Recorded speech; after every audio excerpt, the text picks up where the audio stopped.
Are you in the market for a sub $200 ultra-wide lens for your APS-C or Micro Four Thirds camera that can take images like this? Or this? Well, if you are, then you're in luck, because today we're talking about the Brightin Star 12mm f2 for crop sensor cameras. It comes in at $179, at least right now on their website, which is a fantastic price for the images that it produces. If you use it on a full-frame camera, you'll get heavy vignetting, but it does come in Fujifilm X mount, Sony E mount for APS-C cameras, Canon M mount, and Micro Four Thirds. On APS-C, this is an 18mm full-frame field of view equivalent, which is quite wide, and on Micro Four Thirds is a 24mm full-frame equivalent, which is still pretty wide, but not quite as much. I'll be reviewing the lens on Fujifilm APS-C cameras, and my image quality results will be displayed thusly. If you like what you see, you can pick it up with the affiliate links down below, and without further ado, let's look at some image samples.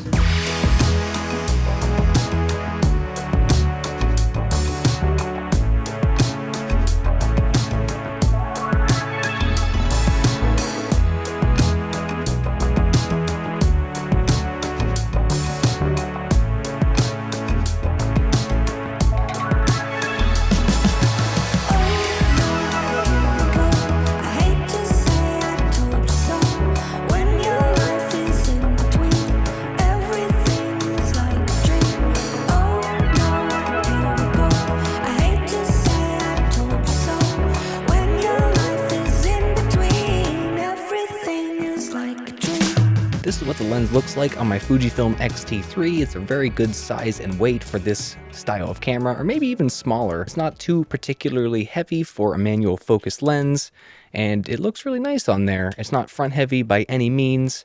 It has this screw-on pedal-shaped lens hood, which helps reduce flare. You get a standard plastic lens cap with the Brightin Star logo on it, shiny rear lens mount that says FX mount on it for Fuji X mount. Even though the front element is slightly bulbous and it sticks out a little bit, you can still put filters on there. It has a filter thread size of 62mm, and as you can see up here, it's apparently the Mark III version of the Brightin Star 12mm f2. Personally, I'm a fan of the orange accents, giving the lens a little bit more style. You can see orange accents on the focus ring here as well, which does turn very smoothly with a good amount of resistance, not too heavy, not too light, and the aperture ring does have some clicks. Not super clicky, but just enough, and that's it. It's very simple for a third-party manual focus lens. Let's get onto the image quality. In terms of image quality, I'm really quite impressed by this lens, especially for the price. It's just a really good all-around lens if you're not a super pixel peeper. It's sharp through probably 95% of the frame, but the extreme corners and sometimes the extreme edges at wider apertures do get a bit soft.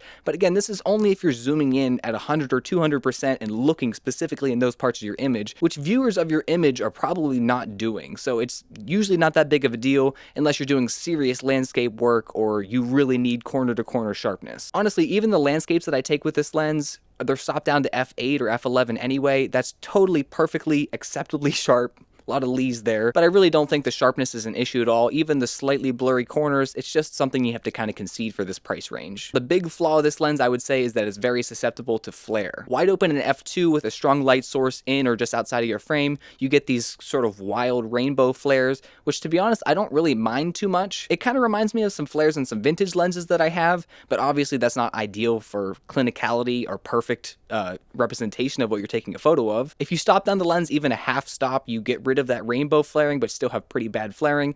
Around f8, your flaring control is much better, but it's not perfect. I do have to say the lens has really good representation of color. I used to have a Pergear 12mm f2, which honestly I just hated that lens. I had it for a long time and barely used it, and I ended up selling it before I ever even got a chance to review it. I thought about reviewing it for a long time, but it was just, I had such negative things to say about it. If I can, I'll show you some image samples from it. My main problem with that lens is that the colors were just so bad. They were just like magenta, and I couldn't fix them in post even if I tried, even if I locked off the white balance. There's nothing I could do to make the images out of that Pergear look good, and I guess I had trauma from that 12mm f2, and I kind of thought that this one might be the same way, but it's much better. The colors are great. The sharpness is probably about the same, but really the color representation really is what stands out on this, which is pretty important for an ultra wide. Now, you're probably not trying to blow out the background with a lens like this, but if you're at f2 and at minimum focus distance, you do get some bokeh balls in the background, and you do get to blur out that background a little bit, but again, you have to be at minimum focus distance. Right now, I'm filming at f2, and you probably couldn't even tell, like, the background isn't quite as sharp as me, but it's really not thrown out of focus at all. And I'm within an arm's length from the camera, so it's not like I'm so far away that it can't blur out the background anyway. It's just the nature of a wide-angle lens like this. And I've also found chromatic aberration to be non-issue with this. I'm thinking about taking this out of my videos from now on, because most modern lenses don't have chromatic aberration. I keep mentioning in videos that doesn't have it, so I think from now on I'll only mention if it does have it. And you might be wondering if the Sunstars are good. They're okay. They only get really good around f11 or f16. When you're f5.6 or f8, they're maybe not as pointy as you might hope, so they're not as well defined until you really stop it down.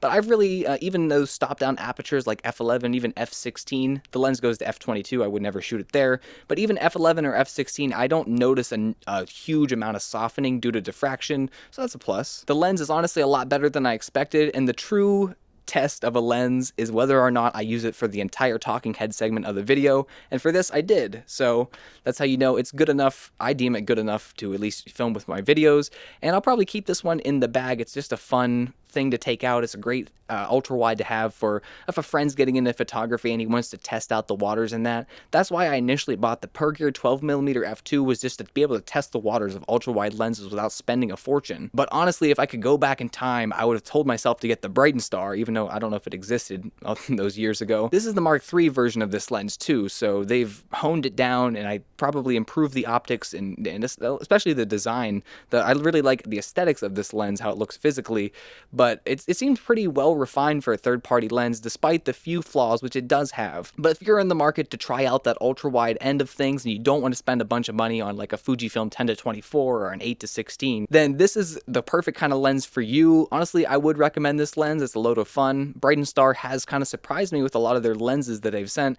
I started with the 35 f0.95. That was a fantastic lens. Their 60mm f2.8 2x macro is also really good. I'm not a huge macro buff, but it is really good. You should check out that video if you haven't. But this 12mm f2 is just another really good.